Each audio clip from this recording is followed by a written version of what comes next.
Hola, mucho gusto. Mi nombre es Gina Suárez, yo soy fisioterapeuta y en el video de hoy vamos a hablar sobre las secuelas de un accidente cerebrovascular y de paso les voy a contar qué podemos hacer en casa si tenemos un paciente o si tal vez nosotros somos los que hemos sufrido esta afección.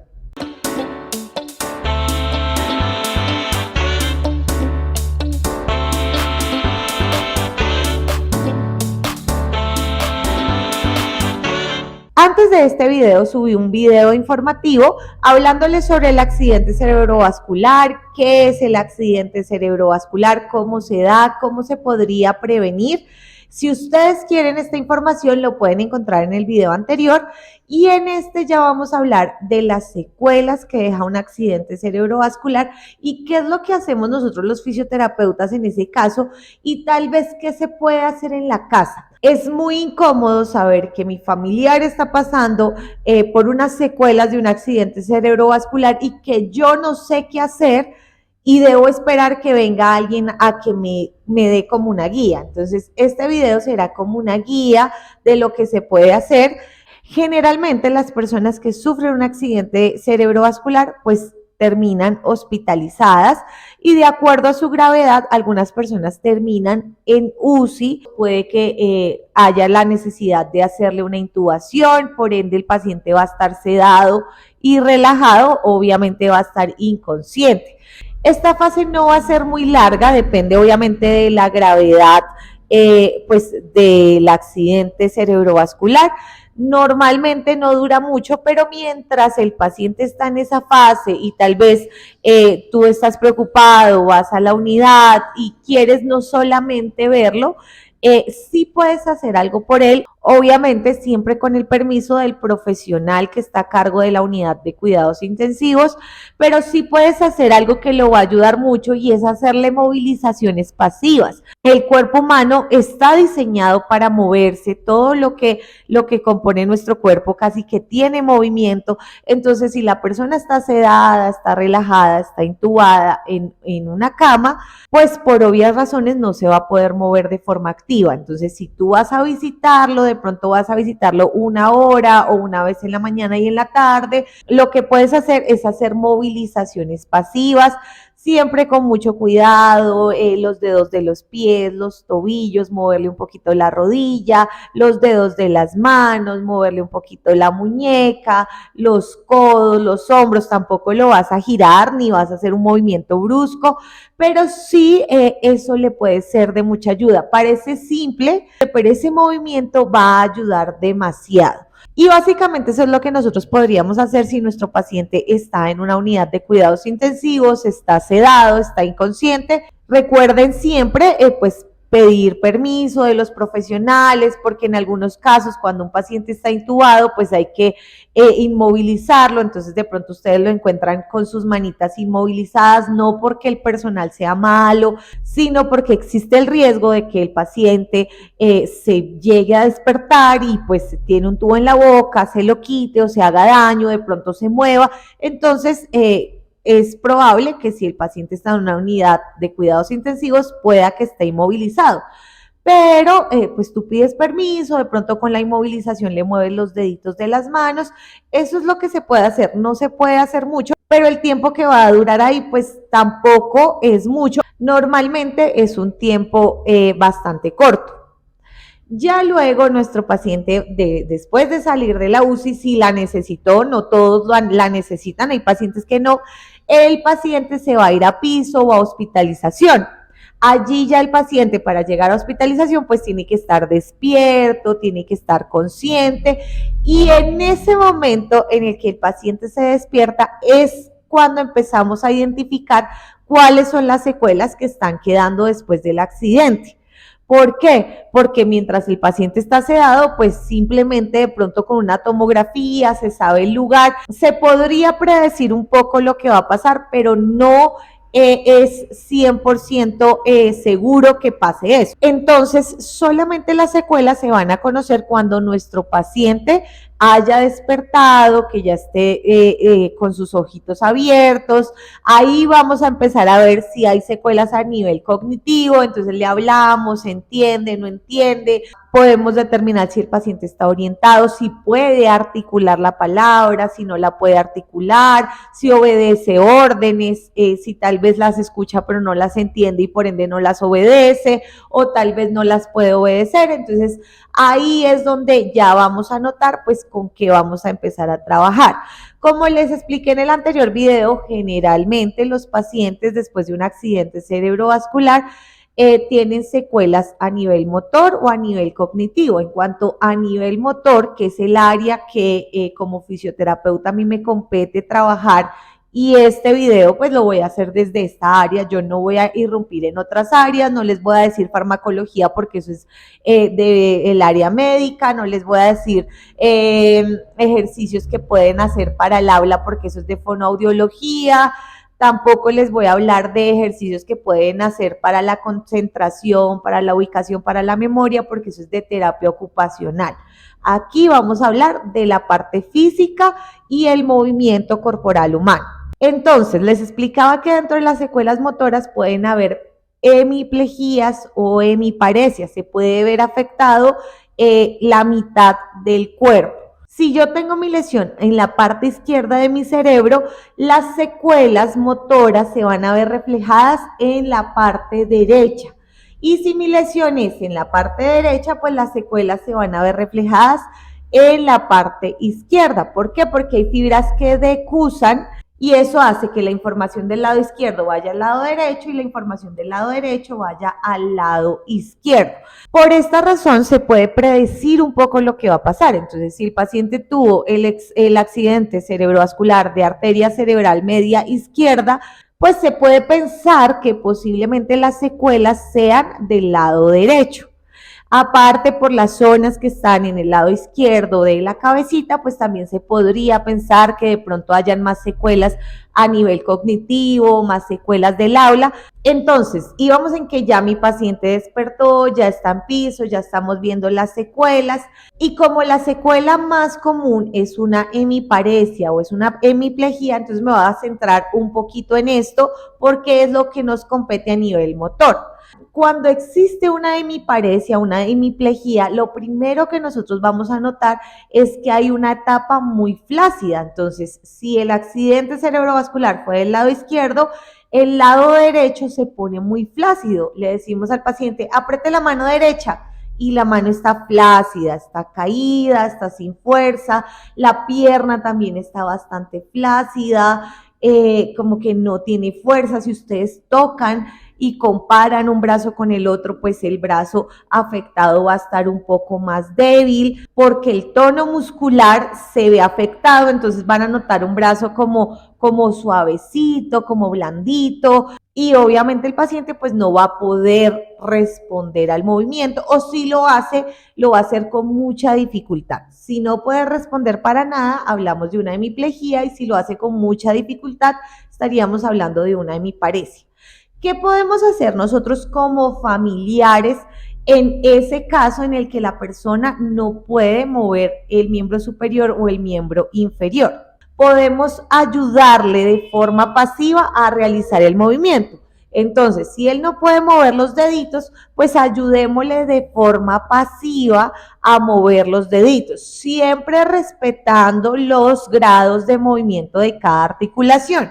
Ejemplo, la mano solo hace estos movimientos. Nada de que, ay, qué círculos, que le voy a hacer círculos y le cojo la mano. No, eso no se debe hacer, y mucho menos pues con un paciente que le estamos intentando ayudar. Entonces, los movimientos que le vamos a ayudar a mi paciente son los normales, los naturales.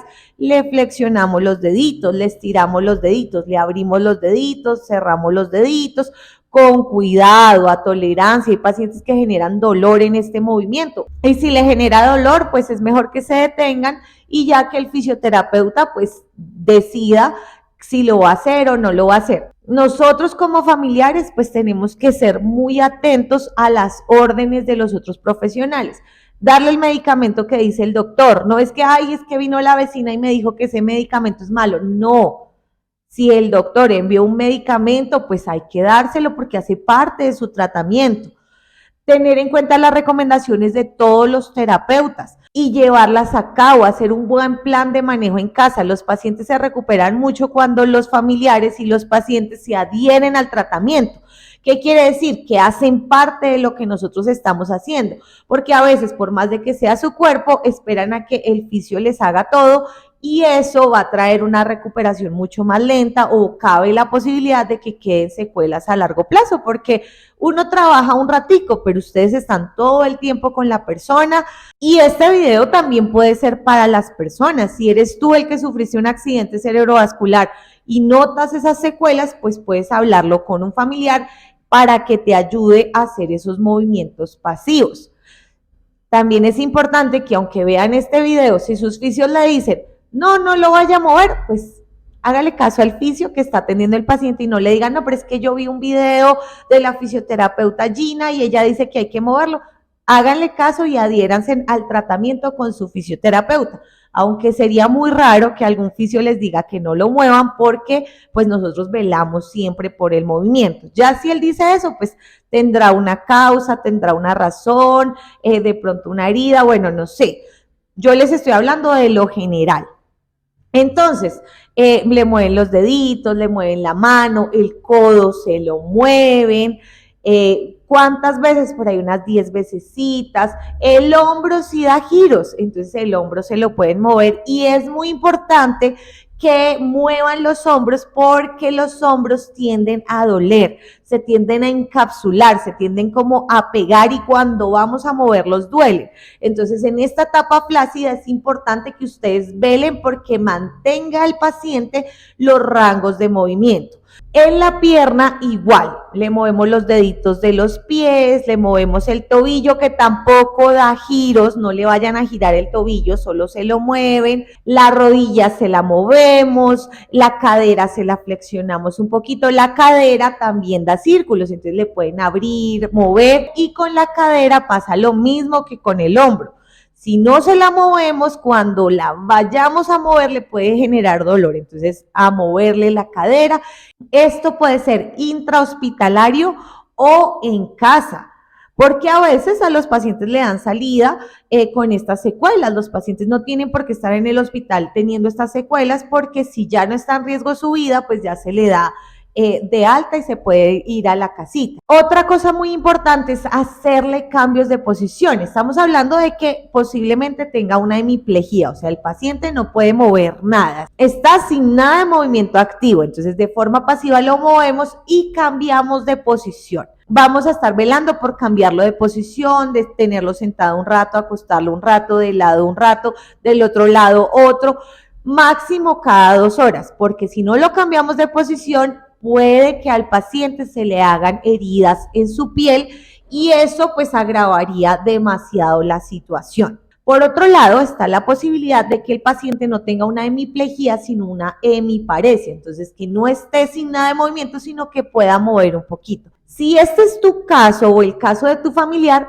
vamos a estimularlo para que mueva. Bueno, vamos a mover los dedos, dale de a poquito. Ay, es que no puedo, no tengo fuerza. Bueno, yo le ayudo.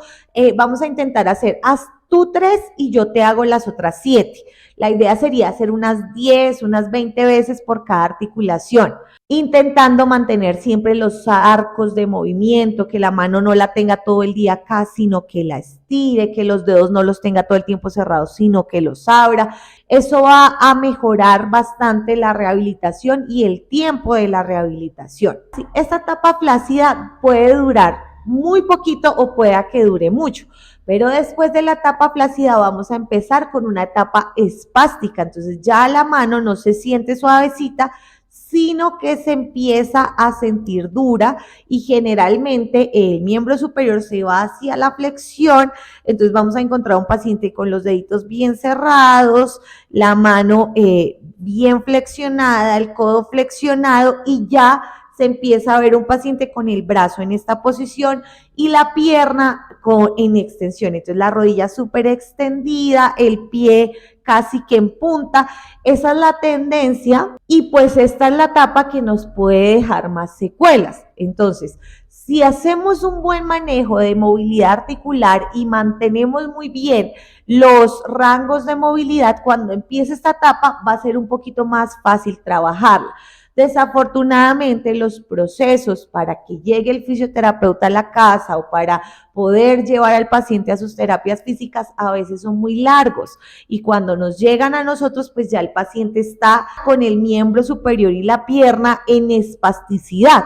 Entonces ya no lo encontramos así plácido, sino que lo encontramos súper tenso y eso hace pues un poquito más difícil el trabajo y pueda que queden más secuelas. Por eso es importante que ustedes desde la casita empiecen a trabajar. Ay, no, que no ha venido la fisio, no, entonces démosle la comida, llevémoslo al baño, cepillémosle los dientes, bañémoslo, démosle la vuelta que en el hospital eso se los explican, pero no hagamos nada más. No, es importante que la familia y el paciente realicen la acción para cuando llegue el fisioterapeuta, pues ya la rehabilitación sea más sencilla y con menos secuelas.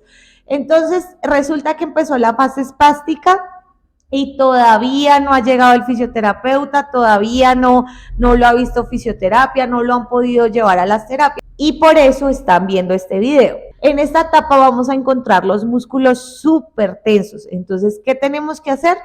Buscar la forma de estirarlos, buscar la forma de prevenir cosas como que el paciente con las uñas largas, que yo he encontrado ese tipo de casos, cierre la manito y las uñas se entierren en la mano y le cause una herida, que ya los dedos empiecen o las articulaciones se empiezan a deformar porque ya la mano se está girando demasiado. Entonces, para prevenir eso, vamos a mantener y hacer muchos estiramientos. En la primera etapa, pues nos funcionaba hacer las movilizaciones articulares. En esta etapa también vamos a hacer movilizaciones, pero vamos a enfocarnos en estiramiento. Entonces vamos a mover la articulación, los dedos, 1, 2, 3, ya va a presentar dificultad moverlos, pero lo vamos a hacer y estiramos, mantenemos 20, 30 segundos estirando los músculos que notamos que están más cerraditos. Eso lo vamos a hacer en las manos, en la muñeca, en el codo, en el hombro. Recuerden siempre moverlas. Si está pléjico, pues entonces toca que otra persona lo haga. También podemos enseñarle al paciente que con su otra manita se ayude con los movimientos. Puede, por ejemplo, entrelazar los dedos y mover el hombro. Ayudarse con la manita sana a mover la manita que está teniendo las secuelas. También con la manita sana puede hacerse masajes en los dedos, prevenir que los dedos se cierren, que la mano esté cerrada todo el tiempo. Hay que estar pendiente de que cuando lo bañen no quede agua dentro de la mano porque a veces se les hacen honguitos acá en los deditos, aplicarle muy buena hidratación. Yo a veces les digo a los familiares, busque algo, busque una botella para que usted se la pueda poner en la manita para que no tenga la mano cerrada todo el día porque hasta mal olor cogen las manos. Entonces a veces llega uno y abre esas manos y sale el olor, ahí el paciente tiene hongos, tiene heridas, porque no le abren la mano. Si el paciente está parésico, entonces va a poder mover un poquito, pues entonces hay que estimularlo para ayudarle a que él se mueva en contra de la tendencia a la flexión. Con la pierna igual, entonces moverle los dedos, estirarle muy bien, doblarle la rodilla porque ellos tienden a quedar con la rodilla súper rígida, entonces doblarle la rodilla. Les pueden hacer masajes con aceite en los miembros superiores. En los miembros inferiores, pues hay que tener mucho cuidado porque si tal vez el accidente cerebrovascular se dio porque había un trombo, lo más probable es que el paciente esté anticoagulado y pues eso disminuye el riesgo de otros trombos. Pero si ustedes empiezan a notar que alguna zona en la pierna se le está poniendo morada, que están saliendo morados inexplicables, toca llamar al médico porque de pronto puede haber la posibilidad de que haya otro trombo. También es importante que los pacientes usen las medias de compresión o las medias antiembólicas, que se pongan los tratamientos juiciosos a tiempo. Si le mandaron anticoagulantes, pues que los use tal cual se los ordenó el médico. Pregunten muy bien antes de salir del hospital. A veces los familiares se van del hospital, llegan a la casa y no se acuerdan cómo tomarse las pastas, no se acuerdan qué les explicó el médico, no preguntaron. Es tanto el afán de sacar al paciente del hospital que se quedan sin información. Y ya en este punto, pues ya tiene que haber llegado un fisioterapeuta. Si no llegó por la EPS, si fue, mejor dicho, imposible llevar al paciente, pues intenten buscar, aunque sea la asesoría de un fisioterapeuta particular, que vaya a la casa, que vea al paciente, que le haga una valoración y que les dé un plan de manejo en casa para que ustedes lo lleven a cabo. Si el paciente puede caminar, el bastón o el soporte siempre se pone del otro lado. Si el paciente tiene pues una hemiparesia derecha, pues obviamente con su mano derecha no va a poder usar un bastón. Y aparte, los bastones se deben usar del lado contrario de la lesión para que el paciente haga una marcha funcional y no una marcha estilo robot. Básicamente esos son los consejos que yo les puedo dar como fisioterapeuta, consejos generales que se pueden aplicar a cualquier caso, pero que no suplen la consulta con el fisioterapeuta. Todas las personas son diferentes, por ende todos los casos son diferentes. Entonces, aunque estos consejos nos van a servir en la generalidad, pueda que el paciente pues requiera algo extra que yo no hablé en este video porque el paciente tiene una condición específica o su secuela puede ser más de carita. Yo tengo un video hablando de la parálisis facial, por eso en este video no hablé de la parálisis facial. Si el paciente después del accidente cerebrovascular, aparte de la hemiplegia o de la hemiparesia, presenta parálisis facial, pueden usar los consejos que les dejo en ese video. Y listo, hasta aquí el video de hoy. Yo espero que les haya gustado, espero que la información haya quedado clara. Les recuerdo que yo hago asesorías virtuales, no hago terapia física virtual porque considero que no se puede hacer, pero sí les hago asesorías virtuales en donde nos reunimos, hablamos del caso de nuestro paciente, me cuentan de la historia clínica, les doy un posible diagnóstico, porque si no puedo hacer una buena valoración, pues el diagnóstico tampoco va a ser exacto y el pronóstico tampoco, pero les puedo dar un posible diagnóstico y les doy un plan de tratamiento para que hagan cositas en casa. Algo así como lo que estoy haciendo en este video, pero de forma personalizada para la persona. Allí contesto todas sus dudas. Yo les contesto siempre que me escriben por Instagram, me pueden escribir allá, yo todos los mensajes los contesto. Nos vemos en el próximo video y que Dios los bendiga.